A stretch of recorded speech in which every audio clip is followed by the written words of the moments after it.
రామయ్య దగ్గర ఒక ఆవు ఉండేది. అది దండిగా పాలు ఇచ్చేది. ఆవును ఎంతో శ్రద్ధగా మేత కుడితి పెట్టి జాగ్రత్తగా చూసుకునేవాడు. అంతేగాక ఆవును దైవ స్వరూపంగా భావించి ప్రతి శుక్రవారం దానికి స్నానం చేయించి పసుపు కుంకుమలతో పూజ చేసి హారతి ఇచ్చేవాడు. ఆవు కొన్నాళ్లకు దూడను ఈనింది. రామయ్య ఎంతగానో సంతోషించాడు. పాల దిగుబడి మరింతగా పెరిగింది. కానీ ఒకరోజు ఆ ఆవు తప్పిపోయింది. ఎంత వెతికినా దొరకలేదు. రామయ్య చాలా విచారించాడు. దూడ కూడా తల్లి కోసం దిగులు పడింది.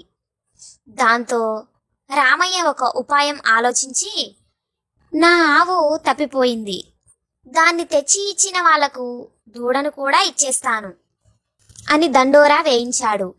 దూడ కోసం ఆశపడిన గోపన్న అనే వ్యక్తి తన కొట్టంలో కట్టేసుకున్న ఆ ఆవును తీసుకొని రామయ్య దగ్గరికి వచ్చాడు. ఆవును తెచ్చాను, దూడను కూడా ఇస్తే తీసుకుపోతాను అన్నాడు. దూడను గుర్తుపట్టిన ఆవు గోపన్నను ఒక్క తన్ను తన్ని దూడ దగ్గరకు పరిగెత్తింది. నడుము విరిగిన గోపన్న లబోదిబోమన్నాడు. రామయ్య తన ఆవు తనకి దక్కినందుకు, దూడకు తల్లి దొరికినందుకు సంతోషించారు.